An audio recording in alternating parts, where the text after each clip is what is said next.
street, I am told, is paved with pure gold, and the sun it shall never go down.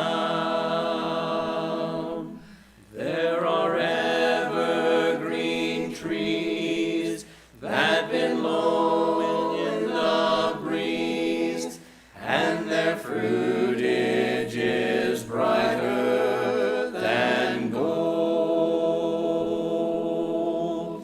There the throne of God stands in the fairest of lands, and nothing shall ever grow old. In that beautiful land, on the faraway strand, no storms with their blast ever frown. The street, I am told, is paved with pure gold, and the sun it shall never go down. There's a home in that land at the Father's right hand. There are mansions whose joys are untold, and perennial spring, where the saints ever sing, and nothing shall ever grow old. In that beautiful land, on the faraway strand, no storms with their blast ever frown. Six as the basis of our discussion tonight. For those that were not here last week or might have forgotten, clearly Leo didn't forget, because that was the perfect lead-in song to our evangelism discussion that was supposed to be last week. The second Sunday snuck up on me, and so it was pushed back to this week. And so we will be talking about those types of things, and we'll be drawing this actually from the Old Testament. And I read verses 8 through 13 of Isaiah 6, and that'll be the bulk of what we talk about. But I actually want to back up to get started, back up to verse 5, and we'll read 5, 6, and 7, kind of as a introduction to the discussion, or maybe we can say as the first point of our discussion. So it says that Isaiah said, and I said, woe is me, for I am lost. I am a man of unclean lips, and I dwell in the midst of a people of unclean lips, for my eyes have seen the King, the Lord of hosts. Then one of the seraphim flew to me, having in his hand a burning coal that he had taken with tongs from the altar, and he touched my mouth and said, behold, this has touched your lips, your guilt is taken away, and your sin is atoned for. So we're introduced to this situation. Isaiah sees the Lord, and upon seeing the glory of the Lord, he comes to realize just what he is, and just how unworthy he is, and the fact that he is a man who is guilty of sin. He says, woe is me, I am lost, I'm a man of unclean lips, I dwell in the midst of people with unclean lips. I'm bad, the rest of humanity is bad, we're all transgressors. And then the seraphim comes and touches his lips with the coal from the altar, and he says this, your guilt is taken away. Your sin has been atoned for. And then comes the call in verse 8. whom shall I send? Those verses 5, 6, and 7, and what takes place there and transpires there, are leading up to that question, whom shall I send? And the answer is Isaiah. Isaiah says he's an unworthy man, though. Isaiah says he's a man of unclean lips. Isaiah says, common to everyone else in the world, he's just like everyone else. We're a people of unclean lips, and I'm right there with them. So, how is it that Isaiah is fit to be sent? And that's when we're introduced to this very, very important truth, and that is that God sends people that are purified. He doesn't send people who are perfect. He sends those who are forgiven. He sends those whom he has made an atonement for to go out and to speak for him. None of us are sent because we're flawless. If we had to be flawless in order to be able to talk to people about God, to talk to people about what Christ has done, to talk to people about their hope, if we had to be flawless to do that, no one could speak. But that is not what has to be the case. We just have to be atoned for. We have to be cleansed. The force of the altar has to have been applied to us so that we can speak. Now, here's the question to get started with. Have you ever doubted your worthiness to share the gospel? Have you ever not talked to somebody because I'm not any better than they are, I'm just like them, I'm not worthy? And if you've never felt that way, either one of two things is the case. You've either never thought about the things that Isaiah came to face with. You've never thought about who you are. You've never thought about what you've done. You've never compared yourself to the immutable God. Or you've convinced yourself and deceived yourself into believing that you're something that you're not. Or I guess the better way to put that would be you've looked around and thought that nobody was worth saving.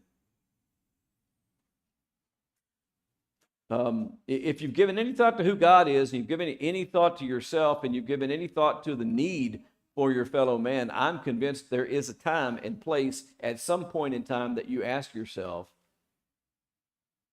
am I qualified to do this? Am I qualified to talk to me? Look at all the things that I've done. Think about all the things that I've said. Think about all the places that I've been, all the things that I've done wrong.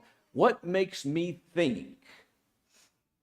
And that is exactly the way we generally think as men too, because if someone comes to us and says, what you're doing is wrong, you ought to change, and we know that they themselves are guilty of things, what we immediately do is start attacking the messenger, not asking whether or not what they're telling us is true, but highlighting all of their flaws and saying, well, that's the pot calling the kettle black.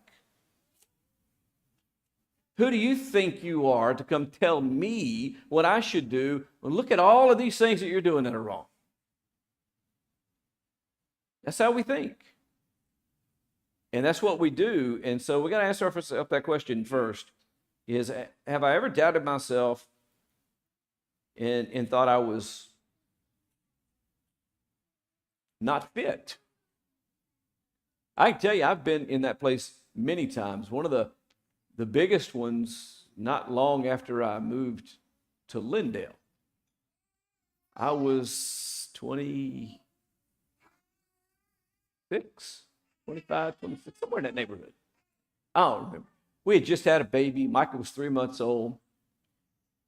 I moved there. It's a fairly sizable congregation. I had not ever worked in an environment like that. The congregation I preached at before that was 32 people. There were 32 people in my Bible class at Lindale. My office was on the third floor of the building.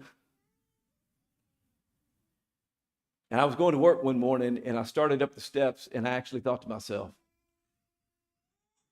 what do you think you're doing? What are you doing here? You're in over your head. You're not qualified to do this.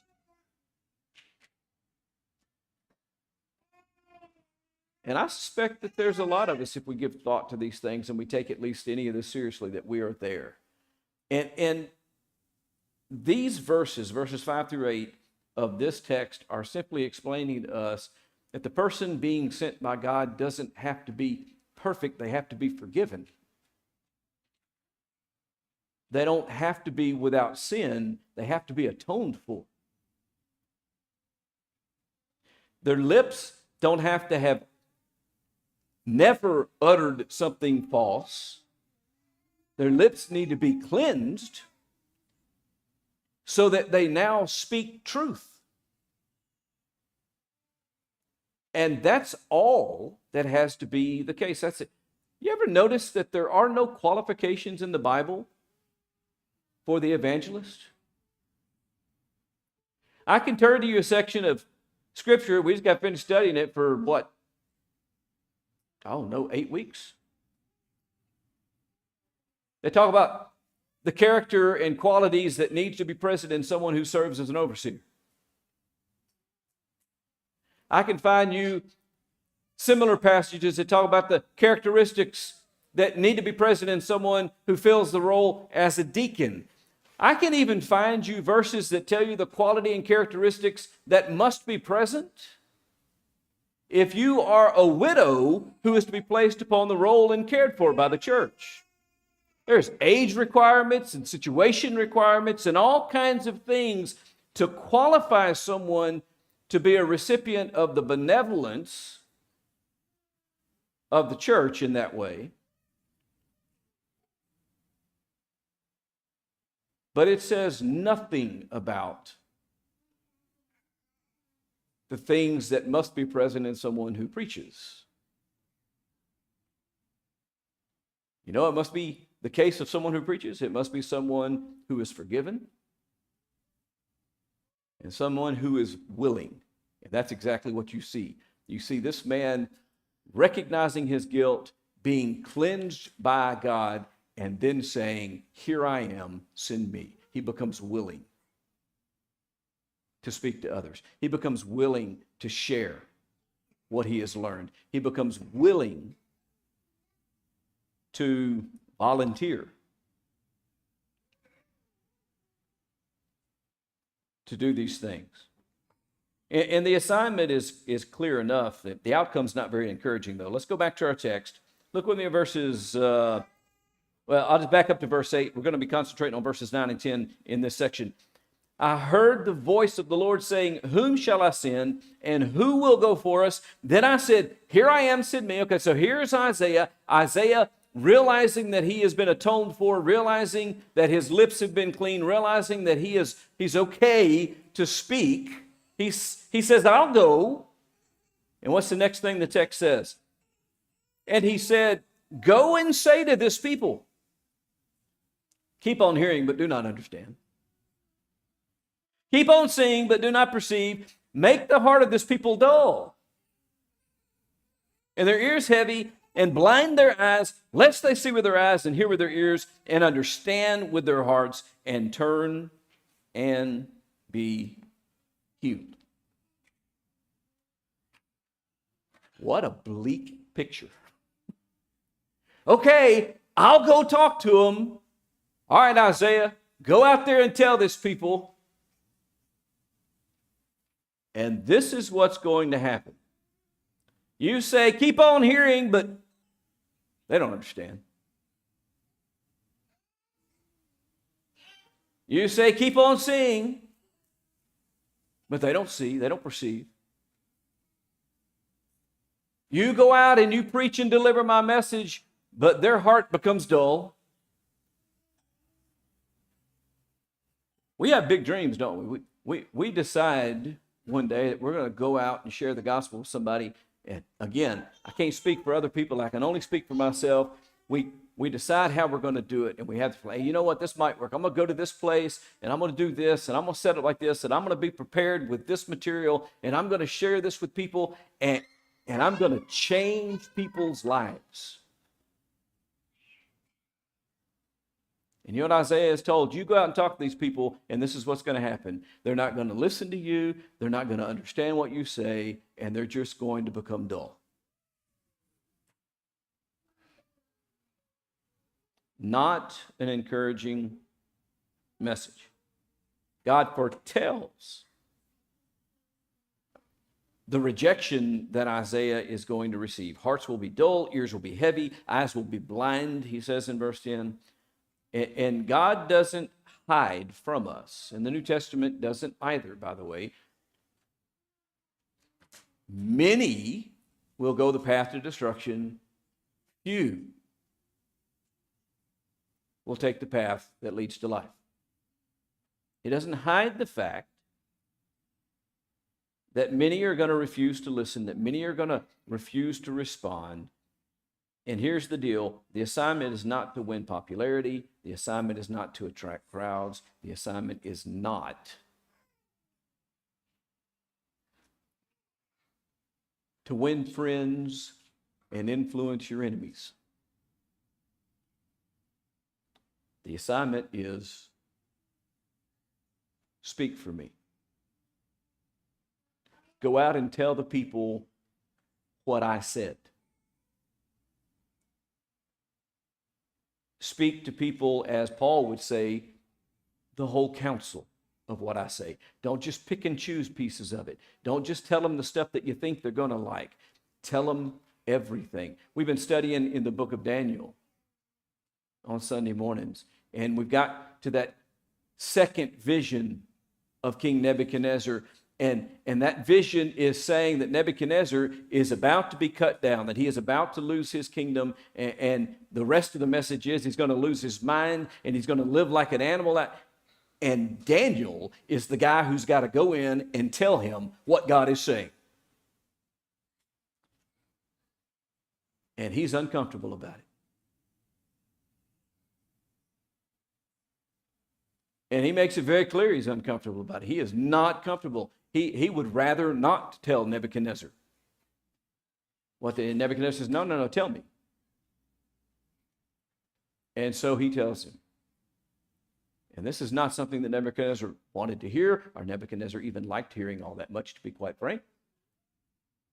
But you know what? Daniel didn't keep back any of it. Daniel told him everything that God had to say. And then you know what Daniel said at the end of it? Nebuchadnezzar, if you will just repent, maybe it will stave off this judgment a while. That is essentially what we're called to do, to go out and tell people what God has said, to go out and warn people about the judgment to come. Paul, when he went before the rulers of his day, reasoned with them about the judgment to come. Noah went preaching righteousness. What did Noah warn people about? The judgment of God is coming. That is the refrain over and over and over again. Part of what we have to tell people is that God's judgment is coming, that everything's not okay, that God is not okay with everyone, that there is a judgment coming, that there are going to be people who are lost. And there's a lot of people out there that do not want to hear that. Have you ever doubted whether your work is worthy because of how someone responds to you? You ever wondered, am I even any good at this? Maybe I'm not the guy who needs to be talking to people because those people slammed the door in my face and those people ran me out of the yard. I know some guys who have done work on college campuses and had the campus police called on them. And then spent the next 2 weeks that every time they were on that campus being watched by the campus police department before Someone finally approached them and said, hey, we had a complaint and we've been watching you, but we don't see that you're doing anything wrong. You're good to go. Don't worry about it. I wonder sometimes what I might do if I was in a situation like that, where I was being surveilled to make a determination about whether or not some legal action should be taken against me. I do know this, there are times when it becomes so frustrating when you are trying to reach people that you just say, there ain't no point, I'm just going to sit in my office and study. Have you ever doubted whether your efforts are worth anything because somebody's rejected you? Because listen, we're told by God from the beginning that people are not always going to receive the message. And Isaiah was told that from the beginning. Now look at verse 11 with me. I said, how long, Lord? Now, that's an interesting question, right? He's just been told, you go out and you tell the people what I said, and by the way, they're not going to listen to you. They're not going to understand what you're saying. They're not going to like what you have to say. Nothing's going to change. They're going to get recalcitrant in their position, actually. Their hearts are going to grow dull, and they're going to be completely disinterested and unwilling to repent. And the question there is, okay, how long am I supposed to do this then? How long should I keep going? How long should I keep trying?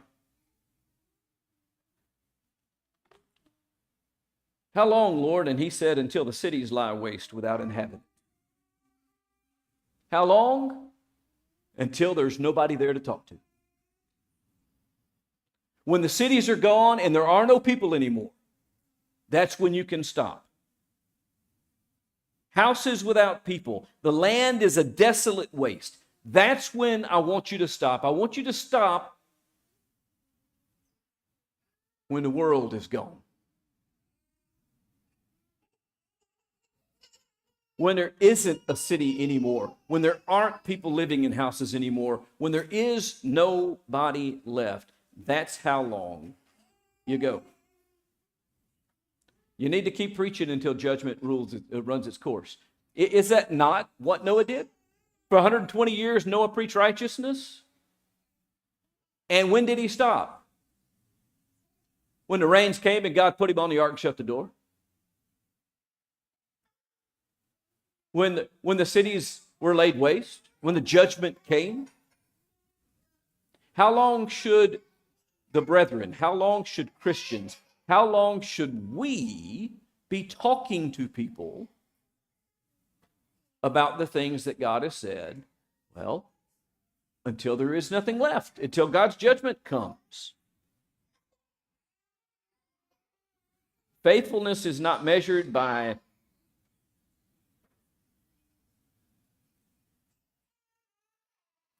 I'll say it this way, visible results. That's not what faithfulness is measured by. Isaiah preached to a people who refused to hear him because God had a message, not because they listened to him. In fact, all the prophets preached because God had a message, not because the people listened to them. The prophets of God did not quit speaking because the people listened or didn't listen. You know when the prophets of God quit speaking? When they died. That's when they stopped. How long, O Lord? You just keep doing it. You might talk to your family or your coworkers or your neighbors and feel like nothing is changing and nobody's listening. But God's word ultimately does not return to him empty. Isn't that what he said? My word goes forth and it will not return to me empty without accomplishing the purpose for which I sent it. We might not always understand that purpose. We might not always see that result, at least not in the way that we think we ought to see it. How do we want to see the result? What do we want to see, Mr. Ken? We want a room full of people. We might not ever see that. That has nothing to do with how long we do our work. We have to be the voice. That is our job. God calls us to be the voice. Who will go? Here am I. Okay, you go and say. Go into all the world and preach the gospel. Baptizing those who believe. This is evangelism. This isn't conscription or coercion. This isn't go out and force people in and hopefully one day they'll come on board with you.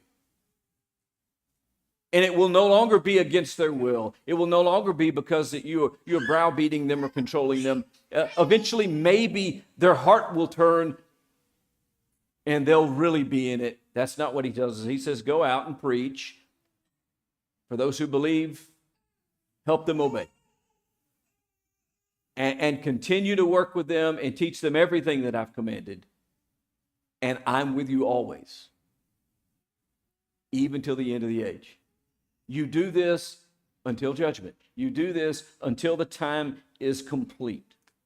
You let the results rest with God. That's what Paul was talking about when he said, I planted and Apollos watered, but God gave the increase. Our job is to be the voice. Have you ever failed to speak because you thought it pointless to speak? I have. It's shameful. Oftentimes, when that has happened, after the opportunity is gone and I realize that I just blew it, I say, I cannot believe that I didn't say something. But at the time, I didn't say anything because I convinced myself there's no point. Yes, sir. We think about church growth like the day of Pentecost, 3,000, or growing into multitudes. But really, in actuality, it's like Paul in Rome. And come to his Rome and one another. You know, a small incremental increase by his effort. Yeah, that's a good point, and that may be the way it happens. And by the way, some of them may come and listen and then leave without committing anything.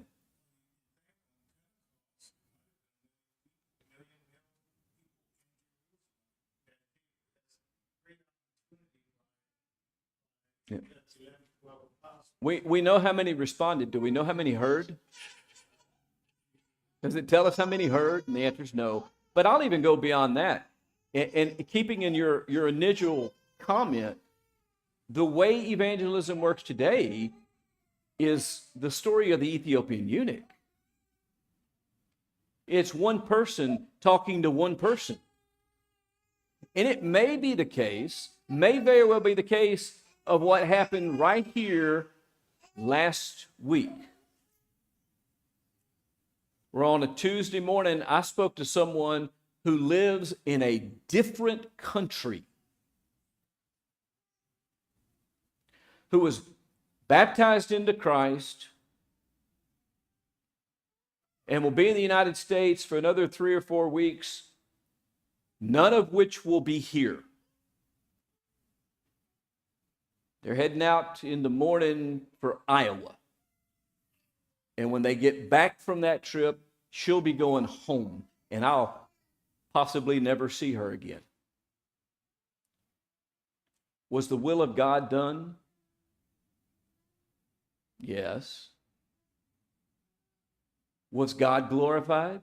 Did the kingdom increase? See, the local church don't have to be busting at the seams in order for the kingdom to increase. And if we want to expand out on that, and I'm running out of time, so I can't do this too long, but if we want to expand out on that, we support 2 other men preaching the gospel. And they may be accomplishing things in their communities that we never know about or hear about. And we share with them in that work because we support them so that they can do that work. Is the work of God being done? Is God being glorified? is the kingdom expanding to our account? And the answer is yes. But like I said a few minutes ago, it's not always visible things. It's not always things that we immediately see.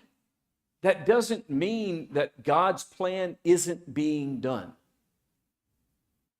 And here's where the problem comes in. The problem comes in when I allow my preconceived ideas about what success looks like to cause me to discourage myself from volunteering for the work, from being the here am I in me.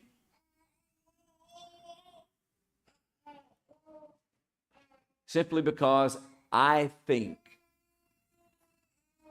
that it's not being successful. Did God know what he was asking for when he asked for it? Did God know how people were going to respond to the message when he gave the message? Does God know the end from the beginning? See, he's not disappointed by what happens from what we do. He's disappointed if we don't do it. He knows what's going to happen from what we do, even though we don't. His disappointment comes when we sit down under the tree and say, kill me, I'm here doing this all by myself and nobody cares.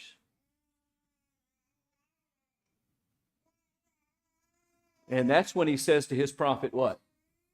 What are you doing? Take some food and then get up and go do what I told you to do. You're not alone. My work is being done. My people are out there. Just keep doing what I ask you to do. And I'm telling you, this is a huge encumbrance to us doing the work that God has given us to do. We get discouraged because we misunderstand these truths. And they've been here for us since Isaiah the prophet spoke. This isn't a new message. Been around a lot longer than I've been alive. Been around a lot longer than anybody in this room's been alive. Been around a lot longer than this nation's been here. And yet we act like we don't know what God said. Here, look at verse 13 with me. And though a tenth remain in it, a portion, a small portion. In other places, what does the Bible call that? A remnant, a scrap. Though a tenth remain in it, it will be burned again.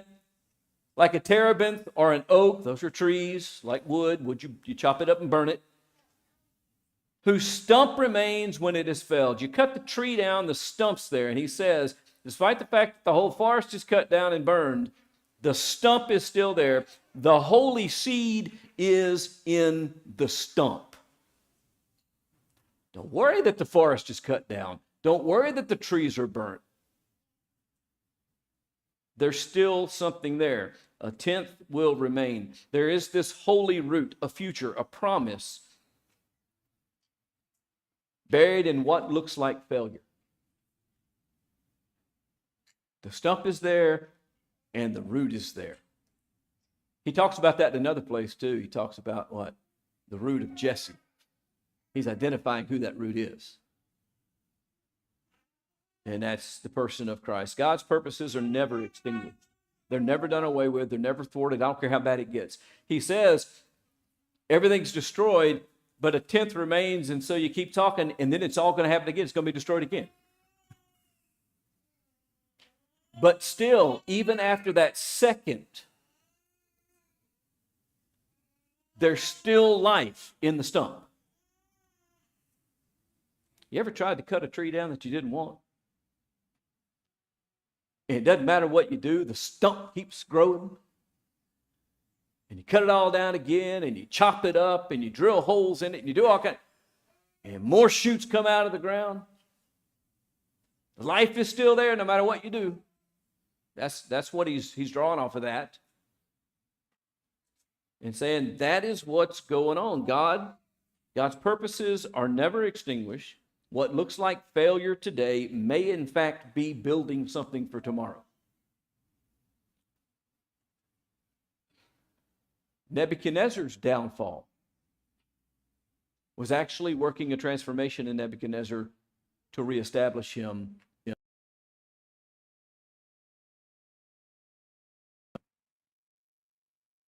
Israel's being carried away captive at times.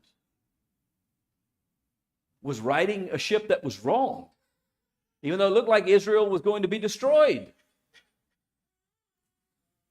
It was actually serving what needed to be done in order for God's work to be accomplished. Sometimes the destruction is actually God working exactly what he desires so that good can come from it. You may not see the growth now, but your faithful speaking plants something that cannot be uprooted. That's kind of the point here. It can't be undone. Speaking the truth can never be undone. The truth is never unheard.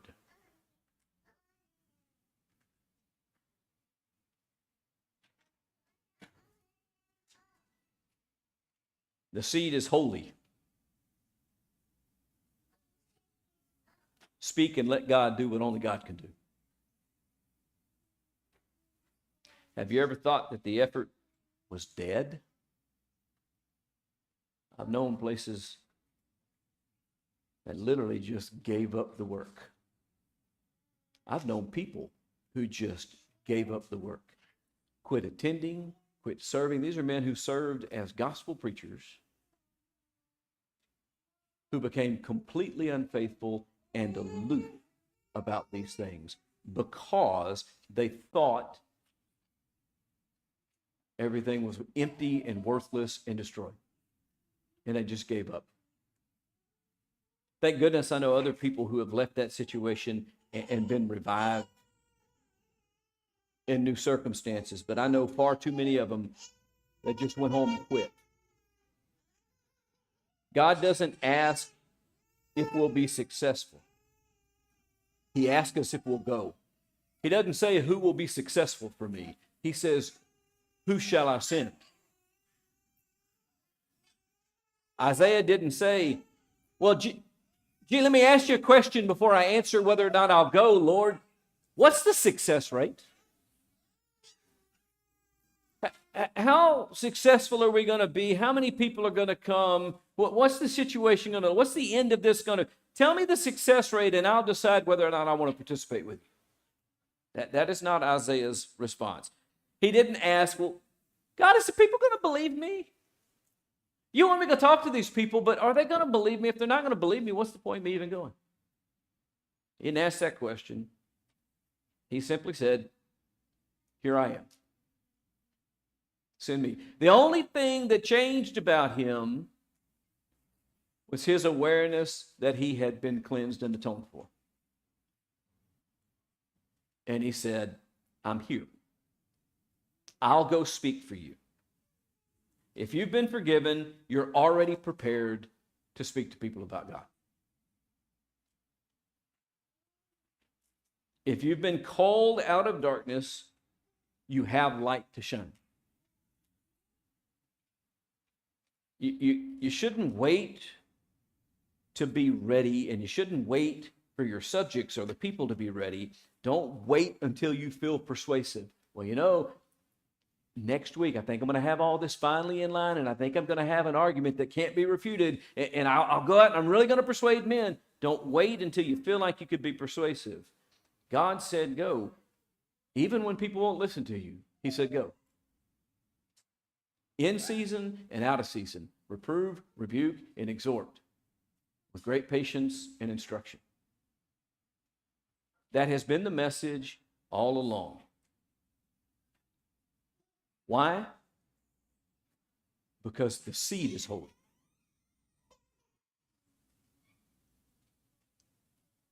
And because we've been atoned.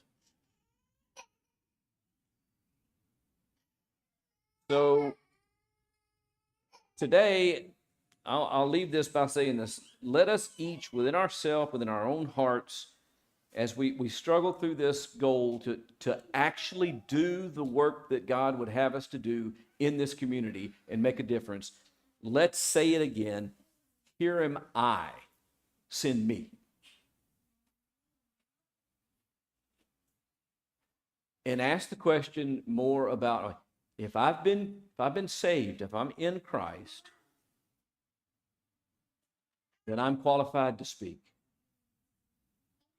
And let me ask the question, not what Karen is doing or what Greg is doing or what Leo is doing or what Ken is doing. The question is, what am I doing?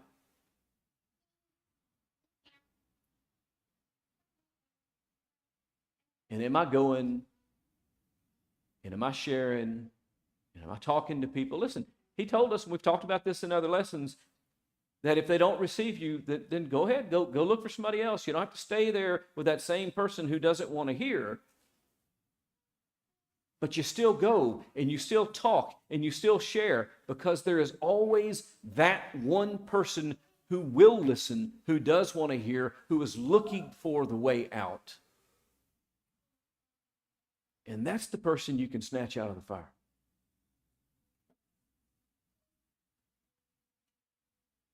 And I promise you this. I've said this before, and I'll say it again. I promise you this. If you ever share the gospel with someone and see the change in their life and watch their obedience, there is not a feeling like that anywhere on earth. You'll never feel that same way doing anything else. And if you feel what that feels like, you'll want to feel it again. There is nothing more joyous than to know that you have played some tiny, minuscule role in bringing a lost soul into contact with God the Creator and change their life.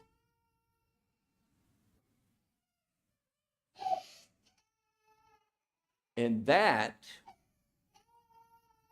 is the second thing that we're here for. Fear God and keep his commandments myself is the first thing that I'm on earth for. What's the whole duty of man? To fear God and keep his commandments. This applies to everyone. That's my duty. That's the first most. You know, the second is likened to it. I'm going to borrow from Jesus a little bit. The second is likened to it. Help someone else do the same thing. And if you accomplish those two things, you've accomplished everything God put you here for. All I have to be is willing. All I have to do is be a willing participant in speaking for God. Thanks for your attention, your contributions to the discussion and all. Think about these things. If you're here and you're not a Christian, understand that you are missing out on everything that life is about. The intention of God from the beginning involved these things. Before the world was even founded, these things were in the mind of God. He knew what he was going to do. He knew how he was going to save his creation. And all of this was done for you and for me so that we might be in fellowship with God. If we can help you in your quest to find God and find a relationship with God, let it be known as we stand and sing.